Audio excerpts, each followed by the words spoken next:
Today, I'm going to talk more about the Quantum Health Transformation Program, and I'm going to introduce you to Step 9, which is actually the first step, as we cover this material in reverse order. All of the information that I am presenting here was received as part of a spiritual download, and I believe the details are from the Living Library, which is also known as the Akashic Records, and is integrated with my personal life experience and training. I want to remind you that this system of quantum health transformation works very well for me. However, you must synthesize this information and take only that which serves you. At the very least, it is my hope that you will be stimulated to seek your own inner wisdom. The information that I am sharing today is on the deep and heavy side. I'll share it at a bit of a slower pace and allow pauses to let the information sink in. You may want to come back and listen to it again, as it contains a lot of information with the deeper concepts to consider. Step 9, Black, Introduction to Nubby Ball Tool and Light Shadow Integration. This part of the program is designed for those who wish to expand their field of awareness and learn more about the practical applications of quantum physics. It's remedial because it provides a simple understanding of quantum physics and its practical applications.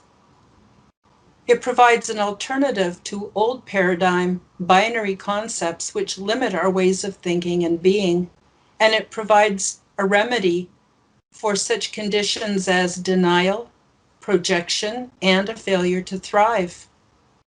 Step 9 will teach you to expand your awareness about the dynamic, interconnected nature of all things. It will teach you to ditch the drama and learn to look at issues that are more analytically and less emotionally, and understand issues more fully, to get a balanced sense of the whole and learn fourth and fifth dimensional thinking. It will also teach you how to approach light shadow work so you can experience more balance and wisdom in your life. So now we're going to get a bit into the history of the Nubby Ball with an introduction to Nubby Ball, a tool for analysis and integration. It was kind of funny how it all started out, but I was having difficulty with some social situations. I had not too long before this, a rather badly botched surgery, and it left me with some significant impairments, including some brain injury. And so I was having trouble communicating with people after that. And so I found that it shifted all of my social dynamics. And I found that I was having a difficult time with this change. And so I asked my guides for help because that's just what I do. And they suggested that I imagine a sphere just suspended in space. And then I was asked to imagine that I saw the other person's viewpoint from a specific social interaction. I then plotted this as a point on the sphere. I was then asked to imagine what the opposite position or vantage point might be on the other side of the sphere. I did so, and as I focused on the sphere, it became a nubby ball with infinite points or nubs covering it all over. I very quickly came to see that there were as many positions or points of view for this given social situation as there were nubs. An infinite and undetermined amount, really. Suddenly it was obvious to me that it was ludicrous to try to find the whole truth from looking at only one nub or perspective. Only by considering the entirety of the issue was I approaching truth. It also became apparent that I could in no way determine the true complexity of the motives that another person would have from any single vantage point.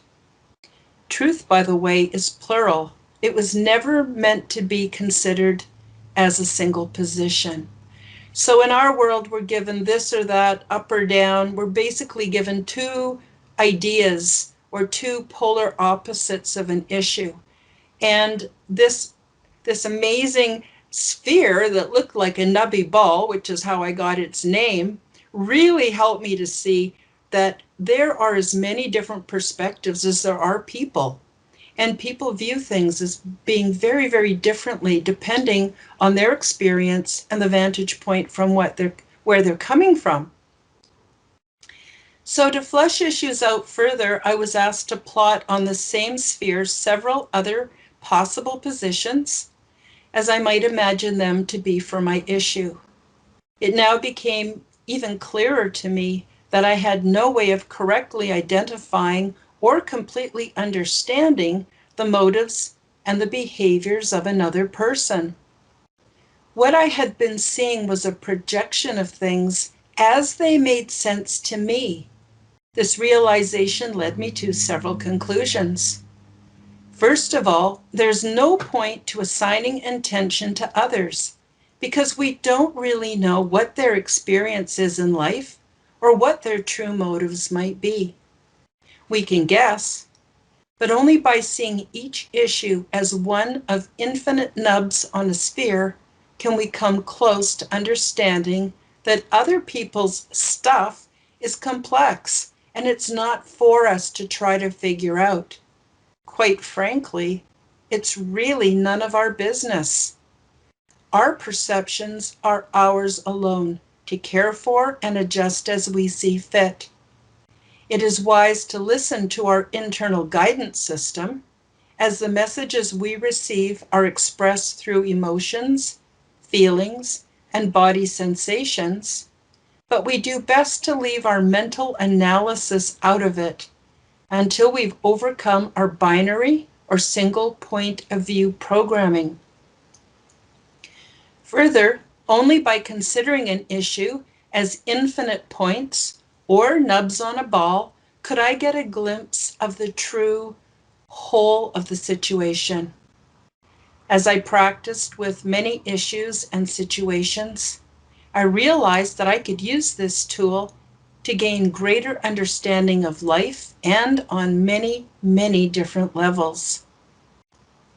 Only by crudely considering the entirety of an issue, as displayed by this tool, could I approach truth, and especially my truth. So continued use of the nubby ball led me to understand that everything is fractal in nature, and this tool allows us to see our own fractal flow. We are, and everything we perceive is, divinity diversified. I didn't realize it at the time, but the nubby ball tool represents a tesseract. A tesseract is eternity and infinity cycled through what we perceive as finite time and space. All levels of reality from the Planck to the universal expanse follow the same dynamic flow. All beliefs, societies, and systems can be assessed with this model of analysis. As it is above, so it is below. Good, bad, light, dark, gender, any binary concept considers only 2 points among infinite positions within the realm of possibility. Truth and balance are at the center, and the more points we consider, the more we are able to understand reality, social as well as other aspects of life. The best we can do, being imperfect beings, is to plot the opposites of an issue or situation at the poles, and then consider as many additional points as we can on our nubby ball tool. This gives us a sense of the whole and leads to fourth and fifth dimensional thinking. When you view the flower of life symbol as a sphere, you also find that it can be used as a nubby ball tool. So getting a little bit into sacred geometry, I'd like you to consider a few things. A single point in time and space represents a point of awareness or being, and this is zero dimensional. A line connecting two points represents possible movement between the 2 points, and this creates one dimension, that would be the dimension of length. A box shape represents possible movement between 4 points. This gives us two dimensions, which are height and width. A cube shape represents movement between 8 points. It creates three dimensions, height, width, and depth. A nubby ball is made up of an infinite number of three-dimensional shapes, creating fourth and fifth dimensions and beyond. For more information, use the search engine to find more information about sacred geometry, and check out my YouTube playlist called The Science of Reality. I've got a number of sources there, all different sources of how to understand the reality that we actually live in from a quantum perspective. For a deeper understanding, take some time to visit my website or my YouTube channel and watch the Quantum Health Transformation Step 9 videos. In the course materials, I provide many illustrations. Take a moment to look at these illustrations. Don't worry if you don't understand them fully. Your subconscious knows what they mean. At the center of the nubby ball is the source of all concepts, ideas, situations, etc. The source is truth and balance. It's a unified whole. Here's another way of looking at it in practical terms. I can be represented by a nubby ball, which means that I am also an energetic torus field with consciousness. But I'm also but a nub on another larger nubby ball, which means that I am part of a larger energetic torus field with consciousness, and this is called planet Earth. Every nub is a nubby ball, yet all nubs connect to each other, forming ever more nubs on nubby balls. And an example of that would be universal consciousness. For illustration purposes, think of our solar system as an even larger energetic torus field with consciousness, and so on and so on. It might be easier for you to grasp this concept if we go from large to small. Our galaxy could be described as a nubby ball, and each solar system within that galaxy is a nub on the galaxy nubby ball. On closer inspection, each solar system could be described as a nubby ball, and each planet within that solar system could be described as a nub. On closer examination, each planet could be described as a nubby ball, and each Earth person as a nub, and so on, no matter how small we go or how large the scale. The entire energetic phenomenon is conscious, and as it is above, so it is below. A nubby ball is also the flower of life. It is dynamic, it's ever-changing, and it's evolving under influence. Well, this might all be well and dandy, you might be wondering, but what good is it? So I'm now going to branch off and talk a little bit of the uses for the nubby ball tool. So here are some possible uses for the nubby ball as a practical tool. It allows us to see more of an issue, situation, or way of being with a more balanced sense of the whole. Nubby ball plumps out the 3D, revealing the dynamic, interconnected nature of all things. Use of the nubby ball assists us with overcoming our binary programming and our black, white, positive, negative, up, down, good, evil, worldview, so we can see things as truly complex and dynamic. The Nubby Ball tool helps us to weed out the BS and allows for a greater degree of self-analysis and character building. For example, now no one can tell you that there's only two choices. This tool assists us to understand and upload complex data into our thinking schema, as we are now liberated from our binary thinking.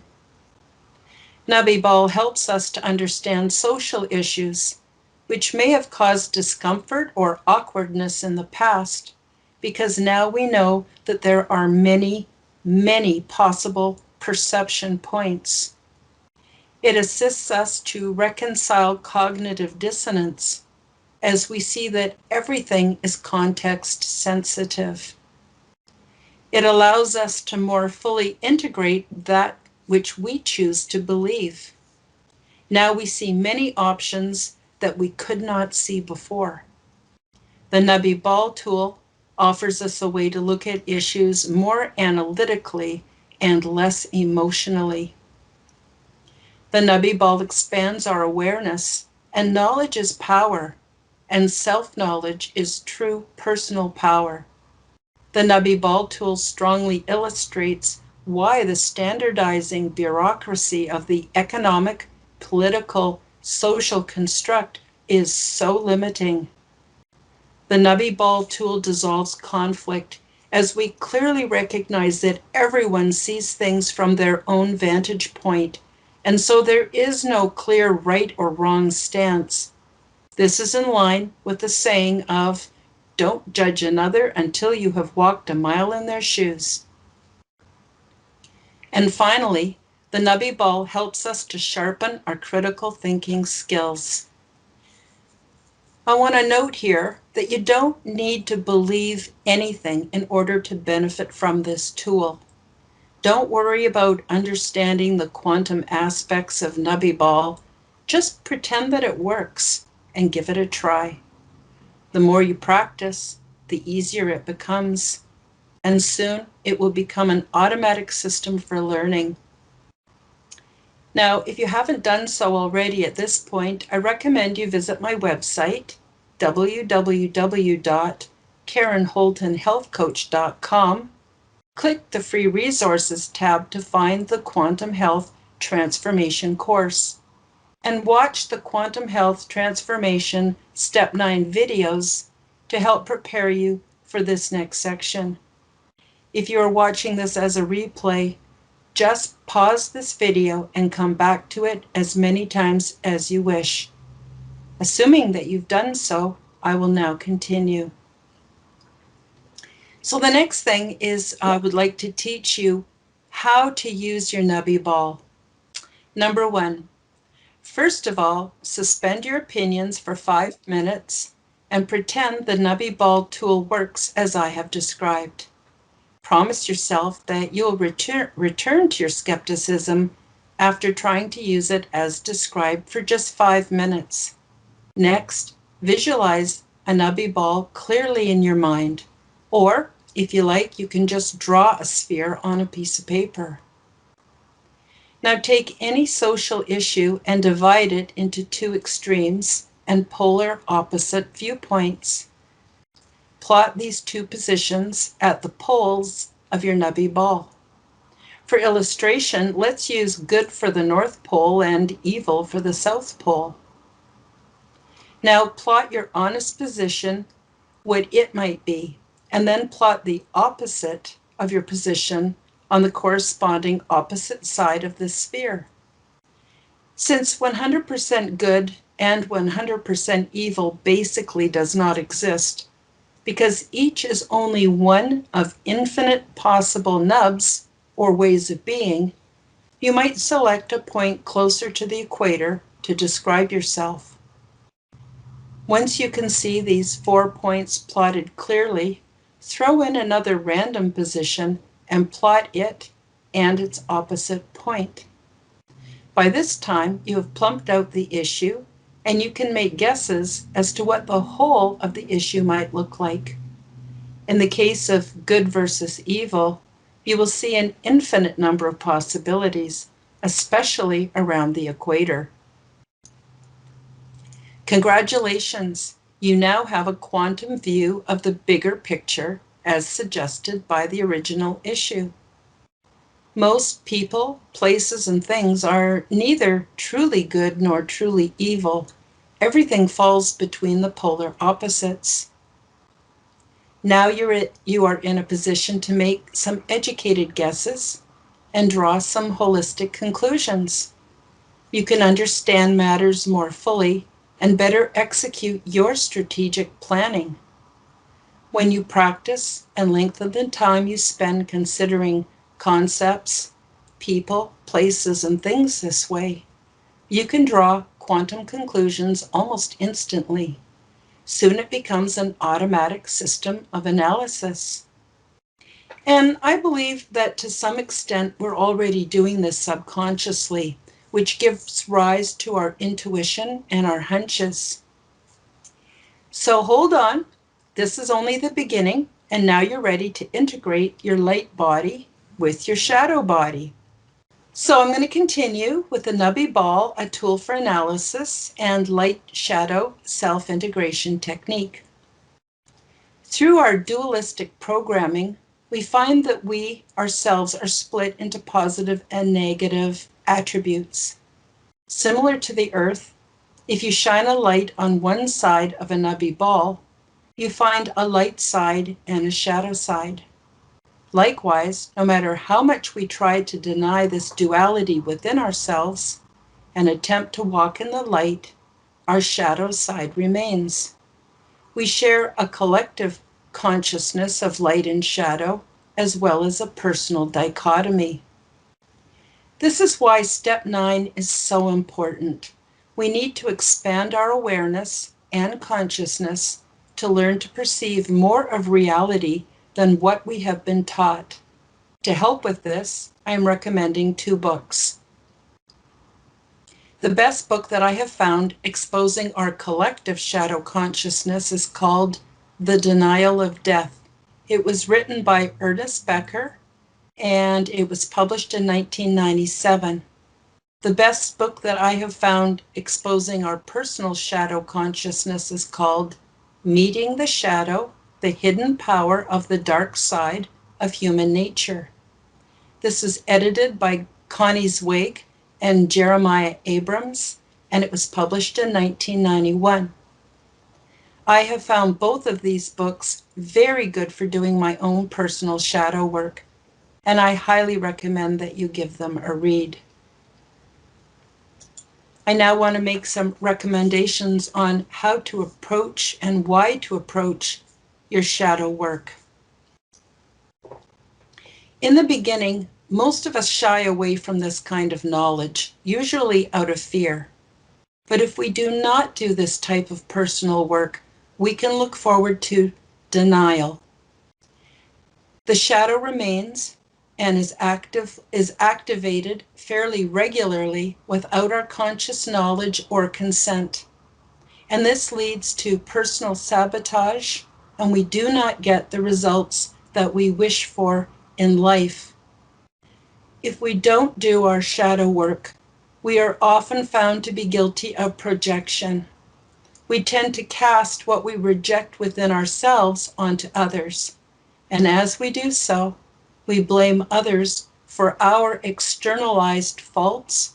And because of this, our relationships fail to develop fully and they remain superficial.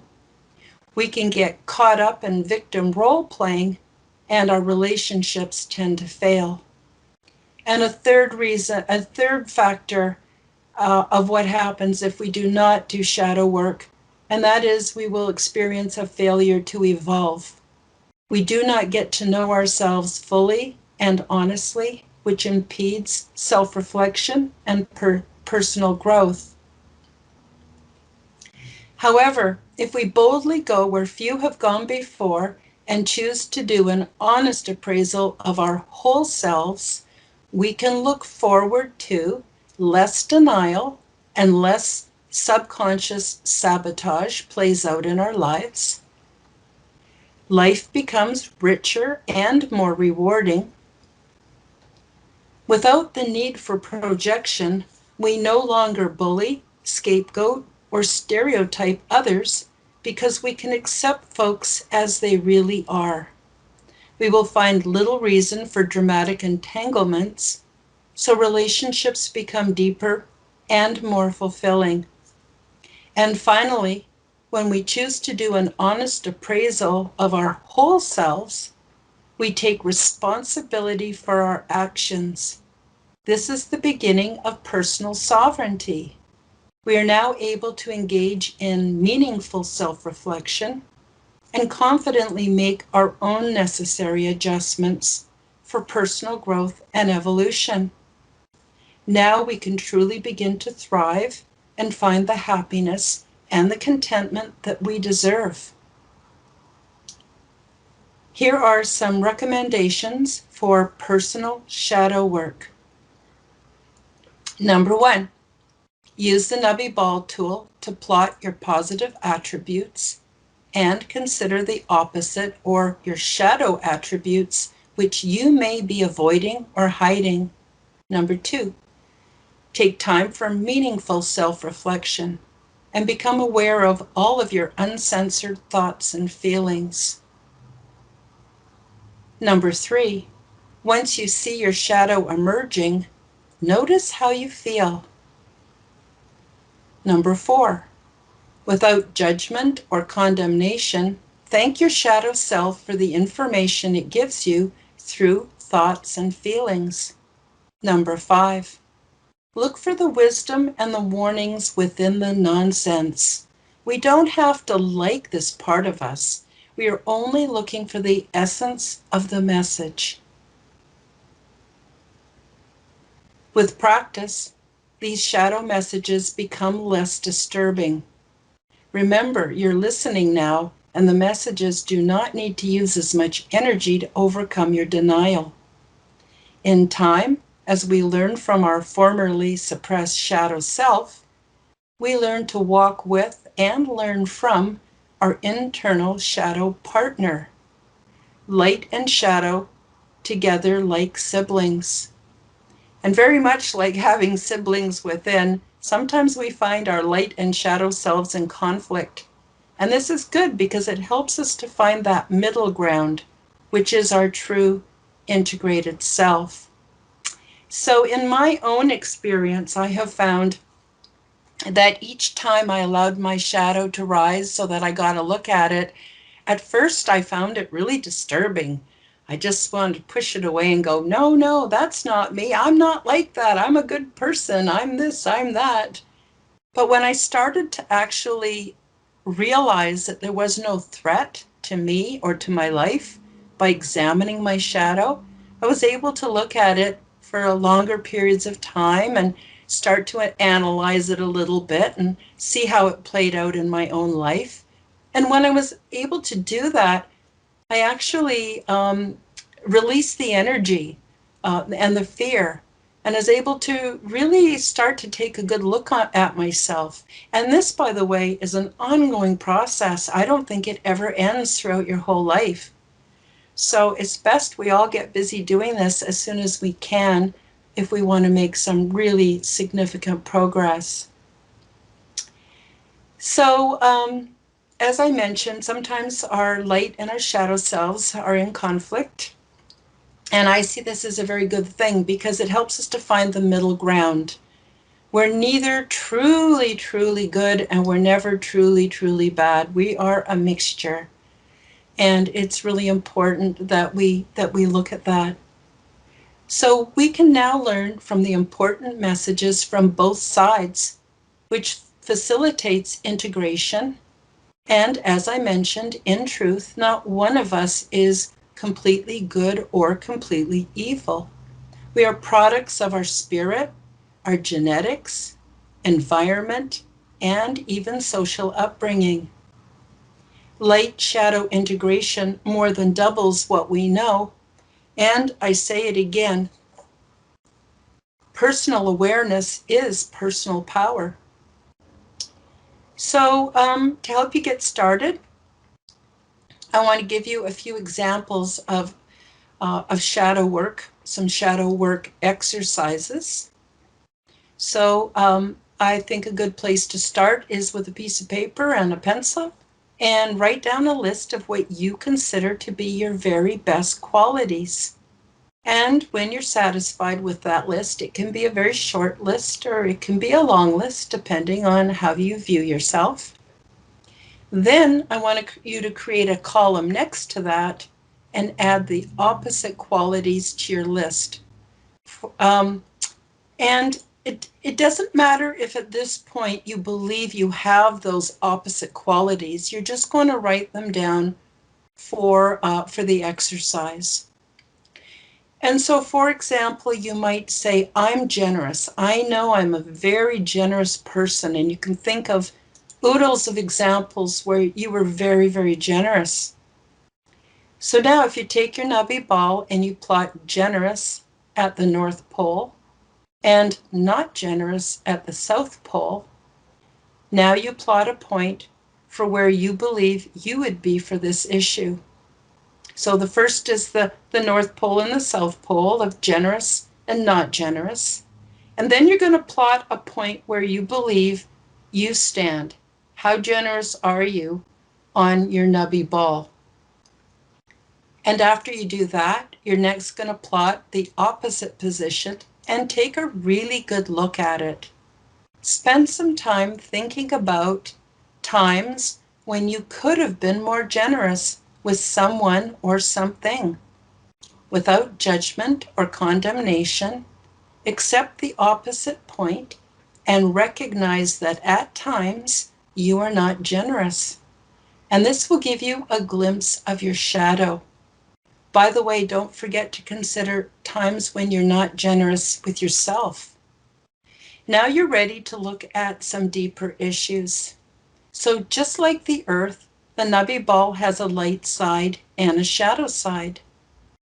If we consider the northern hemisphere as positive and the southern hemisphere as negative, we find that we have four options. We have a positive light part, a positive shadow part, a negative light part, and a negative shadow part. Here are some simplistic examples to illustrate this concept further. An example of a point or nub falling within the positive light quadrant could be someone doing a random act of kindness out of a feeling of pure love with the very best of intention. An example of a point or nub falling within the positive shadow quadrant could be doing the right thing for the wrong reason.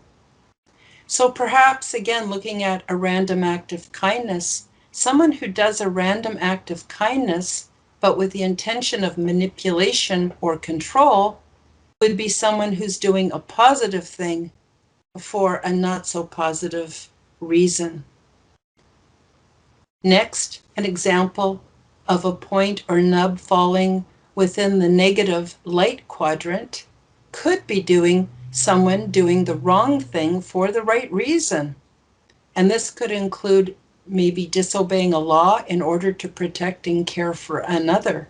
So an example might be someone stealing food to feed their children when there's no other known option. So there's an example of doing the wrong thing, perhaps for the right reason.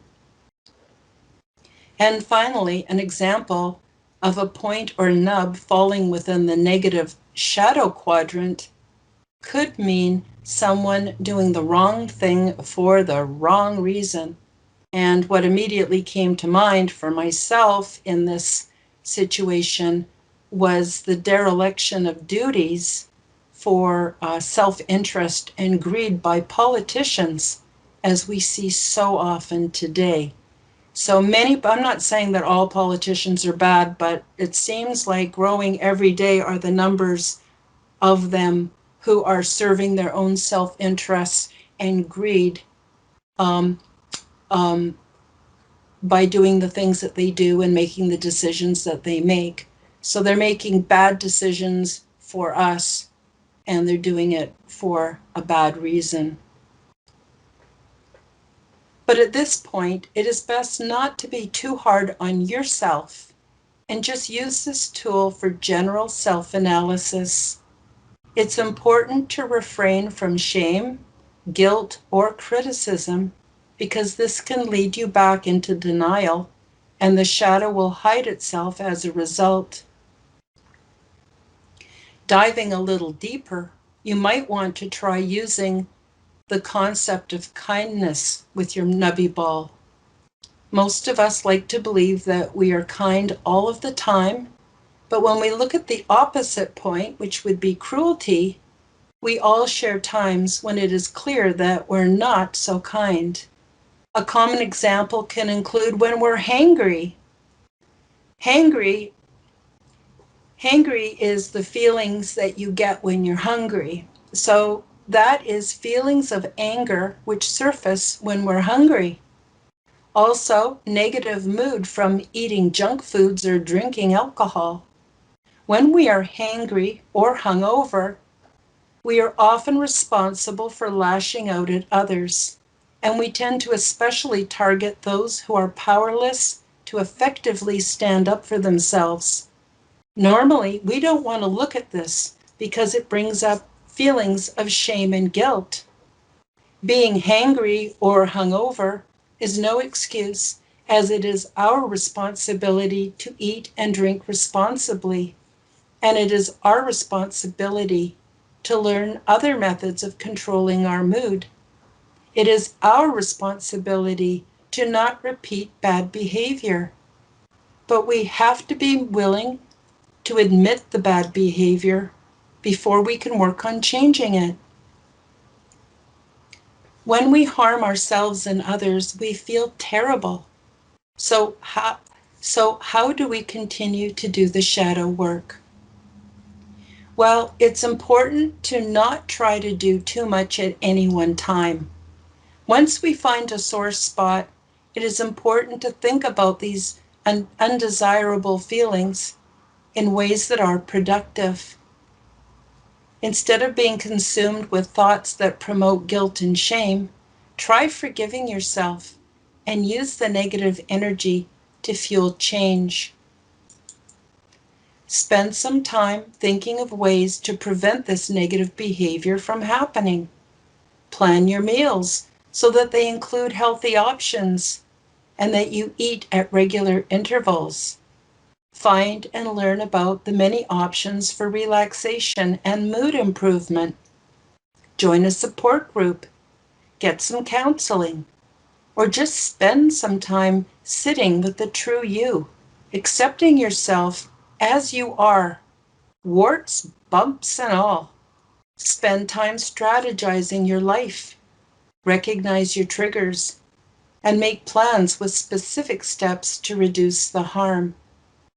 As you master harm reduction strategies, this negative behavior will decrease over time. Learn some anger management techniques. Start to keep track of the sequence of feelings which lead up to our outbursts. Then, when you recognize the beginning of these feelings, you can have options ready.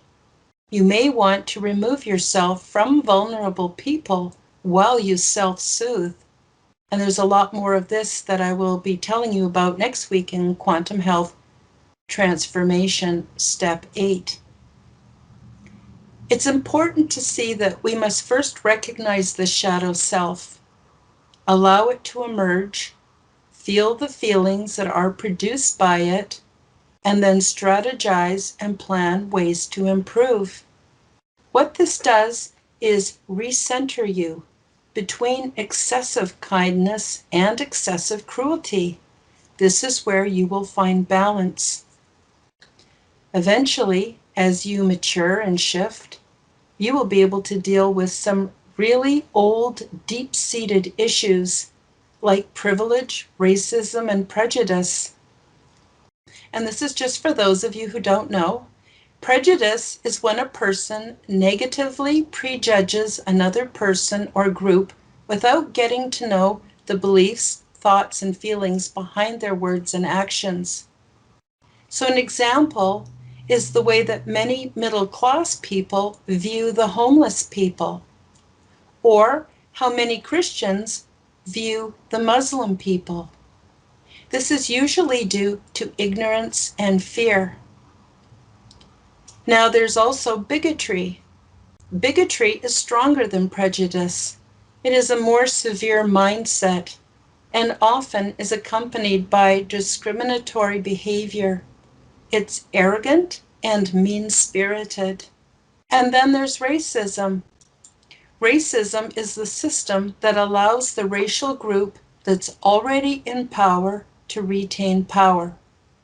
For example, some white people have used their power to create preferential access to survival rights and resources like housing, education, jobs, voting, citizenship, food, health, legal protection, etc. for white people, while simultaneously impeding people of color's access to these same rights and resources. An example of racism is referring to people of color as minorities when it is the global white population that is the minority group. Worse yet, in Canada, racism is part of the continuing genocide of the Indigenous people.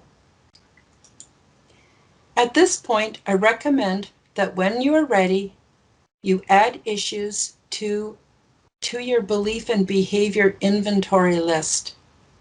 Start with easier issues, and when you're ready, delve into some of the more weightier issues. You will know when you're on point by the way you feel. Discomfort indicates that something needs to change in order to restore inner balance and harmony. The only way out of this is to go through it. These exercises are very good ways to help you to become the change that you wish to see in the world. Do not feel overly anxious about your shadow side. Instead, appreciate that we all have one, and we all have much work to do. We were born into a construct that can only be maintained by our unconsciously giving our power to those who create and maintain the horror. Further, how can we expect ET and other benevolent beings to sit at the table with us when we continue to harm ourselves and others here on Earth? Self-analysis and emotional literacy are the keys to the door of change. And you have everything you need. Again, I'd like to offer you a reminder to view the Step 9 primer and live workshop on my website under the Free Resources tab, www.KarenHoltonHealthCoach.com/videos/step-9/. This concludes Quantum Health Transformation Step 9. Please feel free to contact me for more information and also for assistance with your integration program. My services are found under the Shop tab of my website.